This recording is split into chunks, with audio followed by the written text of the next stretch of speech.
नमो Narayan friends. पिछले कुछ video में कुछ लोगों ने सवाल किए कि कुछ ऐसे उपाय बताइए जिससे हमेशा जो है हमारा जो व्यवसाय है वो कंटिन्यू चलता रहे। कभी कभी क्या होता है, कुछ लोगों के व्यवसाय में कैसी बाधाएं आती हैं, समय पे जब हम चाहते हैं कि हमारी जो भी आय है वो हमें समय पर मिल सके, पर कभी कभी ऐसा होता नहीं है। हो सकता है हमारे पूजा में या कुछ ना कुछ रुकावटें आती हैं। तो हमें क्या करना चाहिए, जब हमें ऐसा लगता है कि हमारे व्यवसाय में कुछ कमजोरी आ रही है या हमें उस समय पर धन की प्राप्ति नहीं होती है जिस समय हमें ज़रूरत होती है, तो हम इसके लिए हमेशा जो उपाय कर सकते हैं, देखिए पूजा पाठ करना, भगवान की जो उपासना करना है वो अपने अंतःकरण यानी अंतर आत्मा से उस चीज़ को करना चाहिए, तभी वो सिद्ध होती है। तो उपाय तो हम करते हैं, यदि हम ऊपरी मन से इन उपायों को करते हैं तो ये सिद्ध नहीं होते हैं। जब भी आप उपाय कर रहे हैं अपने लिए तो पूरी श्रद्धा और भक्ति के साथ करिए और पवित्र मन से करिए, तब ये उपाय आपको फलित होते हैं।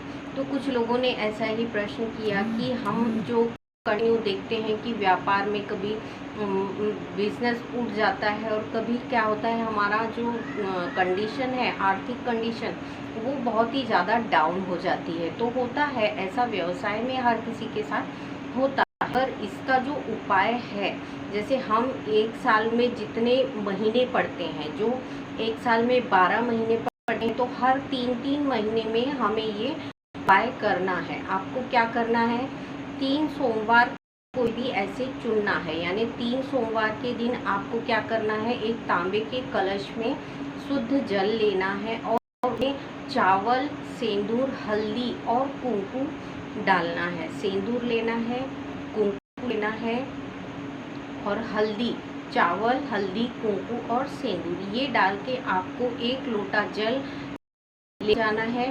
वट वृक्ष के नीचे जाना है, अर्थात जो बड़ का झाड़ होता है उसका जो वृक्ष है वो बहुत ही विख्यात होता है, यानी उसका जो बढ़ाव है वो इतनी गति से बढ़ता है। वृक्ष, वट वृक्ष जिसको बोलते हैं, वो बहुत ही पवित्र वृक्ष माना गया है। विशालकाय वृक्ष है, वो प्रकृति का सबसे शुद्ध और पवित्र वृक्ष माना गया है। तो वट वृक्ष में आपको 1 लोटा जल चढ़ाना है। जब वो जल वट वृक्ष में अर्पण करते हैं तो आपको किसका ध्यान करना है, शिव जी का ध्यान करना है। अब सोमवार के दिन हम कर रहे हैं, इस कार्य को आपको ब्रह्म मुहूर्त में ही करना पड़ेगा। जब ब्रह्म मुहूर्त यानी सुबह 4 बजे से लेके 6 बजे का टाइम होता है, उसके पहले आपको ये कार्य करना है। 3 सोमवार तक आप कंटिन्यू इसको करेंगे। तीसरे सोमवार को जब आप जल चढ़ाने जाएंगे तब क्या करना है, वट का जो झाड़ होता है उसकी जो जड़ होती है वो आपको लेकर आना है और उसको पूजा स्थल में रख के और लाल कपड़े में हल्दी, कुंकुम, सेंदूर और चावल चढ़ाकर बांध लेना है। अब इसे आप अपने व्यवसाय स्थल में रख सकते हैं, या तो अपने लॉकर में रखिए या फिर अपने पर्स में रखिए। इस तरीके से आपको 3 सोमवार कंटिन्यू करना है। उसके 3 महीने बाद फिर से यही प्रक्रिया आपको दोहराना है। फिर उसके 3 महीने बाद फिर से आपको प्रक्रिया दोहराना है, अर्थात 1 साल में आपको ये 3 बार करना है।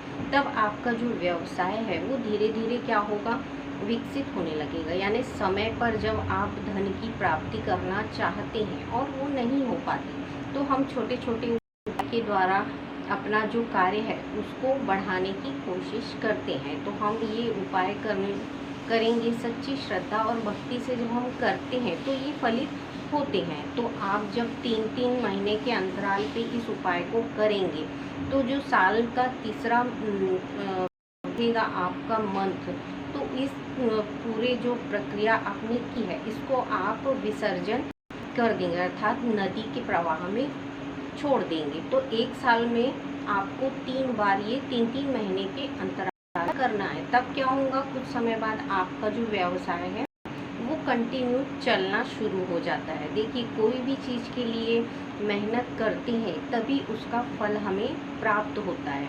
और इस प्रक्रिया को जब आप करते हैं, इस उपाय को जब आप करते हैं, तो आपको शिव जी का ध्यान करते हुए करना है। और जब भी ये कार्य आप कर रहे हैं तो आपको ये ध्यान में रखना है कि इस प्रक्रिया को करते समय किसी की टोक नहीं पड़ना चाहिए, अर्थात किसी का टोक पड़ने से हमारी जो प्रक्रिया है वो बाधित होने लगती है। इसलिए आप जब भी करें ब्रह्म मुहूर्त में, अर्थात 6 बजे से पहले कर इस प्रक्रिया को आप 3 सोमवार तक कर सकते हैं और साल में 3 बार कर सकते हैं। ये उपाय है, आपका जो व्यवसाय है उसको धीरे धीरे ये विकसित करने लगेगा, यानी आपका जो व्यवसाय है वो धीरे धीरे कर खुलने लगेगा और कंटिन्यू आपको किसी न किसी माध्यम से लक्ष्मी की प्राप्ति होती रहेगी।